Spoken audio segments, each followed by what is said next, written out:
বাড়ি।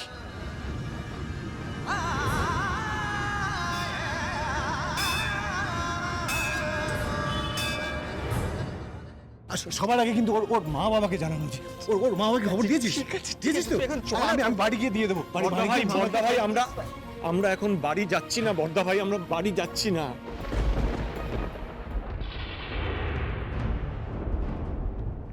তিস্তা, থানা থেকে কি এমন খবর এলো বলো তো, যে নিখিল আর রক্তিম আমাদের কিছু না জানিয়ে ঊর্ধ্বশ্বাসে চলে গেল? হ্যাঁ, ওরা তো কোন কাল বেরিয়েছে, এতক্ষণে বাড়িতে একটা খবর পর্যন্ত দিতে পারলো না ফোনেতে। আমি তো তখন থেকে রক্তিম নিখিল দুজনকেই ফোন করে যাচ্ছি, কেউ তো ফোন ধরছেই না। শুনতে পাচ্ছে না নাকি ইচ্ছা করে ফোন ধরছে না কে জানে। ইচ্ছে করে ধরছি না মানে? তুমি কি বলতে চাইছো তিস্তা? ফোন ধরবে না কেন? কেন? এমন হয়তো কোনো খবর আছে যেটা যেটা হয়তো বলতে পারছে না। না না না না না, এমন এমন কিছু হতে পারে না। দিয়া সুস্থ আছে, দিয়া ভালো আছে, ভালো আছে। তুমি তুমি শুধু শুধু ভয় পেও না তিস্তা, ভয় পেও না। আমারও ভয় করছে বৌমা, খুব ভয় করছে। খালি মনে হচ্ছে মেয়েটাকে যদি দশমী পর্যন্ত বাড়িতে আটকে না রাখা হতো হয়তো ভালো হতো। বাড়িতে থেকে চোখের সামনে এই সমস্ত অনাচার দেখে নানা রকম যন্ত্রণা তাকে পেতে হতো না। বৌমা, তুমিও তাকে কম কষ্ট দাওনি। মা, ত্রিনা আমাকে যা বলেছিল সে কথা আমি বিশ্বাস করিনি। আমি নিজে আর্যকে জিজ্ঞেস করেছিলাম। আর্য কিন্তু আমাকে বলেছিল যে ও চায় না দিয়া আর এই বাড়িতে থাকুক। বড় ভাই যাই বলুক না কেন, তুমি তো মা। হ্যাঁ, তুমি তো মা। বড় নাতবইয়ের কথাটা একদম না ভেবে নিজের ছেলে বড় ভাইয়ের ভালো থাকা, সুখে থাকার, নিরাপদে থাকার কথাটাই তোমার কেবল মনে হয়েছে না? মা, দয়া করে আর এসব কথা বলবেন না। এমনিতে আমার ভেতরটা কিরকম উথাল পাথাল করছে। নিখিল এখনো দিয়ার কোনো খবর দিতে পারলো না। আর আর আর আর্য যে পাগলের মতন কোথায় ঘুরে বেড়াচ্ছে রাস্তায় রাস্তায়, সেটাও বুঝতে পারছি না। বৌমা, বড় ভাইয়ের কথা তুমি চিন্তা করো না। আমার বিশ্বাস বড় নাতবউ যতক্ষণ আছে কেউ কেউ বড় ভাইয়ের কোনো ক্ষতি করতে পারবে না, কেউ না। আমার লক্ষ্মী প্রতিমার মতো বড় নাতবউয়ের দিনের পর দিন তার স্বামীর এই অবজ্ঞা, তার শাশুড়ির অবিশ্বাস তাকে বয়ে নিতে হয়েছে। এর জন্য ঈশ্বর আমাদের কতটা ক্ষমা করবেন সেটা আমি জানি না। মা, চুপ করুন মা, চুপ করুন। এটা কোথায় রক্তিম, কোথায় নিয়ে এলি আমাকে? শান্ত না বড় ভাই, প্লিজ প্লিজ। আমাকে তো শান্ত কি করে, তোর কিছু বলছিস না আমাকে তখন থেকে? না না না, বারবার না। হ্যাঁ, এখানে হ্যাঁ, না না, এখানে নামবো মানে এখানে কোথায় নিয়ে এসেছিস? তুই বলছি বড় ভাই, তুই আয় আয় তুই আয়। এটা আরে তুই কি এটা কোথায় নিয়ে এসেছিস? এখানে দিয়া আছে? এখানে দিয়া কোথায় আছে? রক্তিম, কি ব্যাপার? তোরা কি আমার সাথে ইয়ার কি করছিস, মজা করছিস নাকি? তুই প্লিজ একটু শান্ত হ বড় ভাই, প্লিজ একটু শান্ত হ। তখন থেকে তোরা শান্ত হ বলে যাচ্ছি। কি শান্ত হব? গাড়িতে বারবার তোদেরকে জিজ্ঞেস করলাম যে দিয়া কোথায়, তোরা আমাকে কোথায় নিয়ে যাচ্ছিস, তোরা একটা কথা জবাব দিচ্ছিস না, কিচ্ছু বলছিস না। শান্ত হ, এখন শান্ত হ। কিসে শান্ত হবো আমি? বর্দা ভাই, আমাদের কিচ্ছু করার নেই রে। এখন যা সিচুয়েশন এসে দাঁড়িয়েছে তাতে তোকে একটু শান্ত হতে হবে, শক্ত হতে হবে বর্দা ভাই, একটু শক্ত হতে হবে। কি সিচুয়েশন এসে দাঁড়িয়েছে রক্তিম? হ্যাঁ, তুই একটু আমার কথাটা শোন। পুলিশের কাছ থেকে একটা ফোন এসেছিল বাড়িতে, গঙ্গায় গঙ্গায় গঙ্গায় গঙ্গায় কি কি কি একটা কি? দিয়ার মতো দেখতে একটা মেয়ের ডেড বডি ভেসে উঠেছে গঙ্গায়, তাই ইম্পসিবল। এটা হতে পারে না, এটা হতে পারে না, সিম্পল। আমরা তো সেটা বলছি, ওটা দিয়া হতে পারে না। তুই শুধু একটু বডিটা আইডেন্টিফাই কর, শনাক্ত কর, তারপর তুই পুলিশকে বল যে ওটা দিয়া নয়। ব্যাস ব্যাস ব্যাস ভাই, ব্যাস। মানে তোরা আমাকে এখানে নিয়ে এসছিস, বডি শনাক্ত করার জন্য, হ্যাঁ, টু আইডেন্টিফাই দ্য বডি। কি রক্তিম, তাই তো? হ্যাঁ, ও নিখিলরা কেন এখনো ফোন করছে না, কেন এখনো কোনো খবর দিচ্ছে না? আমার টেনশন কিন্তু চড়চড় করে বাড়ছে তৃণা। আমার মনে হচ্ছে কোনো একটা খারাপ খবর আসতে চলেছে। আমারও তাই মনে হচ্ছে। অন্তত দিয়া চিঠিতে যা লিখেছে তাতে তো, আচ্ছা এত খারাপ কিছু হওয়াতে দরকার ছিল না। ডিভোর্স তো আজকাল ঘরে ঘরে হচ্ছে। এটা কি এরকম একটা ইস্যু বানিয়ে বাড়ি শুধু লোককে ব্ল্যাকমেল করা কিন্তু কোনো মানে হয় না। হ্যাঁ ঠিকই। দেখো, আমি একদিন পর রাজ্যসভায় যেতে চলেছি। এই সময় এই সমস্ত ওই বধূ হত্যা, বধূ নির্যাতন এসব কেসে ফেসে নিজের ইমেজটা আমি নষ্ট করতে চাই না। আমার মনে হচ্ছে দিয়া আমাকে পাঁকে না নামিয়ে ছাড়বেই না। এতদিন পর রাজ্যসভার টিকিটটা হাতের কাছে পেয়েও যদি দিয়ার জন্য সব ভেস্তে যায়। আঙ্কেল তুমি ভুলে যাচ্ছ আমি তো আছি। ও তুমি কেন বুঝতে পারছো না? আইন কিন্তু এখন মেয়েদের ফরে। এখন যদি ওই মেয়ের বাড়ির লোকেরা পুলিশে কমপ্লেন লজ করে, তো পুলিশ এসে প্রথমে শ্বশুর বাড়ির সকলকে কোমরে দড়ি বেঁধে একেবারে লকআপে নিয়ে গিয়ে ঢোকাবে। কে দোষী কে নির্দোষ সে তো পরের কথা, ভগবান না করুক। এরকম যদি কিছু একটা ঘটে তাহলে তো আমার। আঙ্কেল এবার তুমি বেশি ভাবছো, প্রয়োজনের তুলনায় অনেক অনেক অনেক বেশি ভাবছো। তুমি হাইপার হয়ে গেছো। বসো বসো বসো বসো বসো, আমি তোমার জন্য একটা ড্রিঙ্ক বানিয়ে দিচ্ছি, দেখবেন টেনশন গায়েব হয়ে যাবে। সত্যি না, তুমি না থাকলে আমার যে কি হতো। দেখো, বাড়িতে এতগুলো লোক রয়েছে, অথচ আমার দিকে তাকাবার জন্য কারো কোনো সময় নেই, আমি যে একটা মানুষ, আমার যে ভয় ভাবনা উদ্বেগ দুশ্চিন্তা এসব থাকতে পারে, সে নিয়ে কারো ভাববার কোনো অবকাশই নেই। না কে না, এটা খেলে আঙ্কেল তোমার টেনশন, তোমার উদ্বেগ সব কমে যাবে, সব।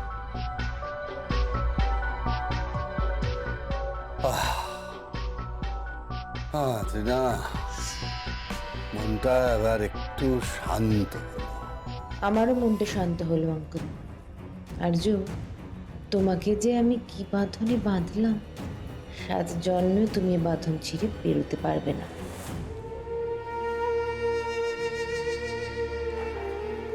আসুন মিস্টার ব্যানার্জি।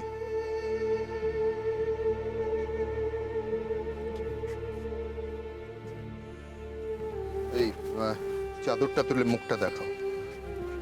না না, এই রক্তিম, আমি দেখতে চাই না, আমি দেখতে চাই না, আমি দেখতে চাই না। প্লিজ প্লিজ একটু কথা আমি না। এমনও তো হতে পারে তুই যেটা বিশ্বাস করছিস সেটা সত্যি, এটা দিয়া নয়, এটা হয়তো দিয়া আমাকে নয়। তুই একবার দেখ, প্লিজ একবার দেখে নে ভাই, একবার দেখে নে। চাদরটা সরাও।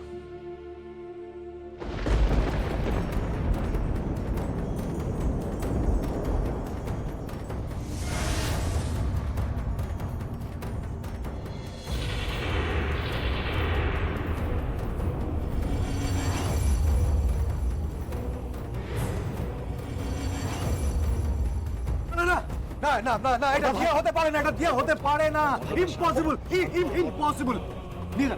নিয়ে যান ওকে, এখান থেকে নিয়ে যান।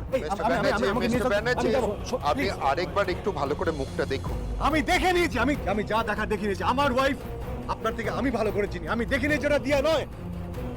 আর বডিটা কোত্থেকে পেয়েছেন? হ্যাঁ, কোথায় ভেসে উঠেছিল বডিটা?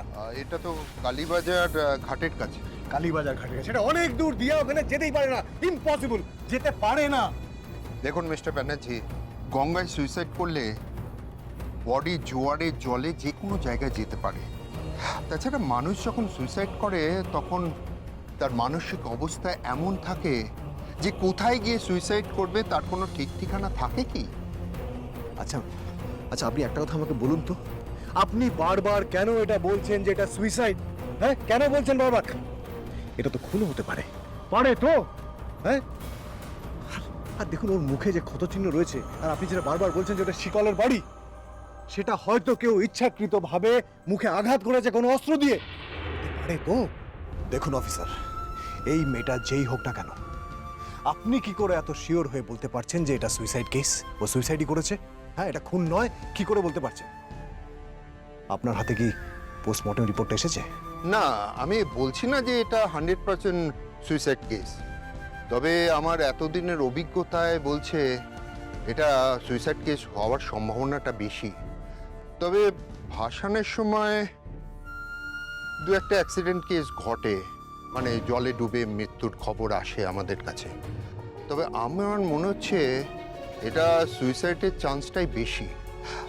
আচ্ছা, দিয়া ব্যানার্জি বাড়ি থেকে চলে যাওয়ার সময় কোনো সুইসাইড নোট বা চিঠি লিখে রেখেছিলেন? হ্যাঁ, একটা চিঠি লেখা লিখে গিয়েছিল। আপনি কেন বারবার এটাকে সুইসাইড বলছেন? কেন সুইসাইড বলছেন? দিয়া সুইসাইড করার মেয়ে নয়, দিয়া পালিয়ে যাওয়ার মেয়ে নয়, আমি সেটা মানি না, আমি বিশ্বাস করি না। ভাই, দেখুন তো মিস্টার ব্যানার্জি, এইগুলো আপনার স্ট্রিট কিনা?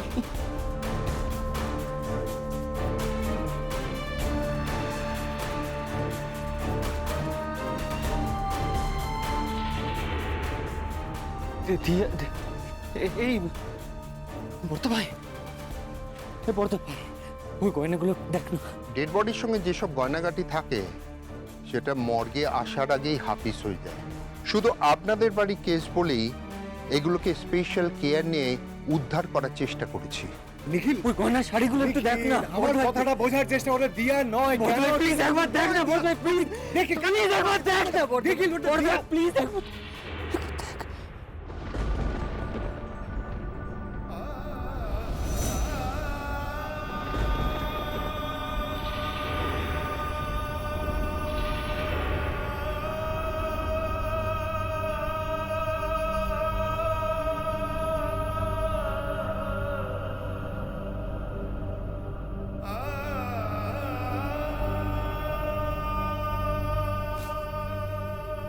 নিখিল, নিখিল তুই যা যা বাড়িতে গিয়ে খবরটা দে। না, আমি যাবো না, আমি বাড়ি যাবো না।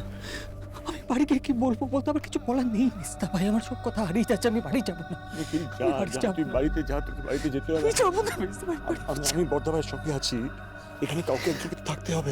তুই যা, আমি কি কিছু বলতে পারবো না মিস্তা। নিখিল প্লিজ যা, প্লিজ যা, ভাই থেকে খবরটা দে।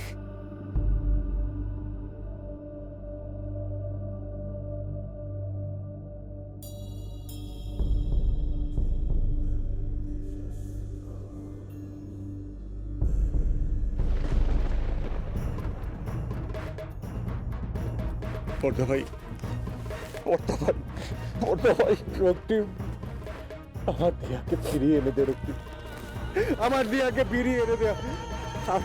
আমি ওকে ছাড়া বাঁচতে পারবো না রে, আমি আমি ওকে ছাড়া বাঁচতে পারবো না। আমার দিয়াকে ফিরিয়ে এনে দে। রক্তিম, এরকম পরিষ্কার রক্তিম, আমার দিয়াকে ফিরিয়ে এনে দে।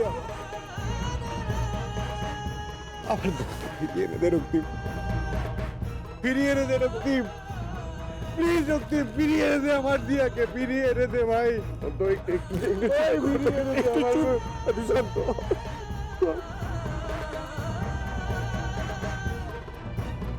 হ্যালো ম্যাডাম, কাজ হয়ে গেছে। অল সেট এন্ড ডান মম। আমি টাকা দিয়ে পুলিশ ফরেন্সিক সবাইকে কিনে নিয়েছি। এবার ওরা সেটাই বলবে যেটা আমি চেয়েছি। ওরা বলবে যে দিয়ার মৃত্যু হয়েছে জলে ডুবে, এর সঙ্গে মার্ডারের কোনো সম্পর্ক নেই। আর্য সবটা বিশ্বাস করতে শুরু করেছে। আর তাছাড়া আমাদের সব থেকে বড় অ্যাডভান্টেজ কি বলতো, দিয়ার লেখা সুইসাইড নোট ওরা তো হাতে রয়েছে। আসলে বেবি, আমি কখনো চাইনি যে তুমি একটা মার্ডারের মতো কেসে জড়িয়ে পড়ো। তাছাড়া আমার কোনো উপায় ছিল না মা, তুমি নিজেই বলো। আর্যকে পাওয়ার জন্য এই মার্ডারটা ছাড়া আমি আর যা যা যা যা করেছি কিংবা করিয়েছি তার নেট রেজাল্ট কি হয়েছে? জিরো। রাগিনী আন্টি আর নিহার আমাকে বোঝাবে যে আর্য, দিয়া, ঘি আর আগুন পাশাপাশি থাকলে জ্বলে উঠবে, তারপর আমি গিয়ে ওদের কেমিস্ট্রিটা বুঝবো। এত বোকা আমি নই। আমি তো শুধু একটা সুযোগের অপেক্ষায় ছিলাম, আর ব্যাস দেখো একদম সুযোগটা আমি দশমীতে পেয়ে গেলাম। দিয়ার মৃত্যু সংবাদ এলো বল। কিরে নিখিল, চুপ করে আছিস কেন? আরে কি হয়েছে বল? তোরা তোরা কোথায় গেছিলি? পুলিশ কি বললো? গুড নিউজ চলে এসছে মা। দরকার পড়লে আমায়ও ডেকে নিও বেটা, তোমার পাশে গিয়ে কাঁদবো। রাখছি মা। হাই নিখিল, আমি তোকে কি জিজ্ঞেস করছি তার উত্তর দে। বল দিয়া কোথায়? কখনই আসবি ওকে? বল বল। ছোট ভাই, তুই তুই বল ভাই। এ বয়সে আর আমি দুশ্চিন্তা সহ্য করতে পারছি না। আমার দম বন্ধ হয়ে যাচ্ছে, মনে হচ্ছে আমি শেষ হয়ে যাব। বল ভাই বল, বর্ণনার বউ কোথায় আছে বল। লক্ষ্মী সোনারজি বল। নিখিল, নিখিল তুমি কাঁদছো কেন? কি হয়েছে? নিখিল, দিয়া সুস্থ আছে তো? নিখিল চুপ করে থেকো না, নিখিল চুপ করে থেকো না। দিয়া কোথায়? নিখিল বলো দিয়া কোথায়? নিখিল, নিখিল চুপ করে থেকো না। বৌদি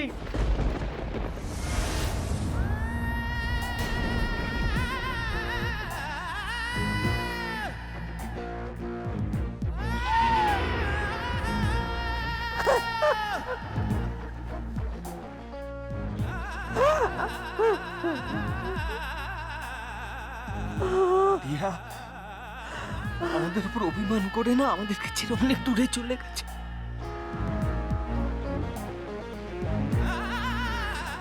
এই নিখিল, অভিমান করে চলে গেছে মানে? কোথায় আছে? কত দূরে গেছে? কত দূরে?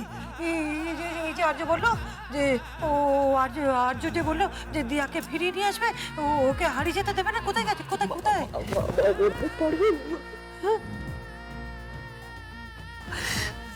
দিয়া এত দূরে চলে গেছে বর্দা ভাই, কেন কেউ দিয়াকে ফিরিয়ে আনতে পারবে না, তুমি বিশ্বাস করো। দিয়ার ফিরে আসবে। চলে গেল, চলে গেল। আমাদের আমাদের সবাইকে ছেড়ে চলে গেল মেয়েটা। এই তো কিছুদিন আগেও মেয়েটা শাড়ি পরতে পারতো না, কাটা বেছে মাছ খেতে পারতো না। আমি তো শেখালাম ওকে, আমি শেখালাম। চলে গেল মেয়েটা। খুব ভালো খেলতো, ব্যাডমিন্টন খেলতো। সেই নিয়ে কত রাগ করেছি, অভিমান করেছি, বকাবকি করেছি, কিন্তু তখনও তো বুঝতে পারিনি মেয়েটা আমাদের ফাঁকি দেবার জন্য ভেতরে ভেতরে এইরকম ফন্দি হচ্ছে। বুঝতে পারিনি, আমি বুঝতে পারিনি। তুই কি করলি ভাই? তুই কি করলি? আমি যে প্রত্যেকটা সময় তোর মাথায় হাত দিয়ে দীর্ঘজীবী বলতাম, তাতে কোনো মূল্যই দিলি না ভাই। নিখিল, তুমি যা বলছো ভেবেচিন্তে বলছো তো? দিয়া দিয়া নেই মানে মানে আমাদের দিয়া নেই? আমাদের দিয়া? দিয়া তোমাদের? কোনোদিনও তুমি দিয়াকে নিজের বলে ভেবেছো? এক মুহূর্তের জন্য তুমি দিয়াকে কোনোদিনও আপন করেছিলে? করনি। প্রথম দিন থেকে তুমি দিয়াকে নিজের শত্রু ভেবেছো, প্রথম দিন। আমি আমি আমি জানি আমার সাথে দিয়ার অনেক অনেক সমস্যা ছিল, আমি জানি, কিন্তু ট্রাস্ট মি, এরকমটা যে হবে সেটা আমি কোনোদিন চাইনি, কোনোদিন না। একটা মানুষের থাকা না থাকার মধ্যে যে অনেক পার্থক্য, অনেক পার্থক্য।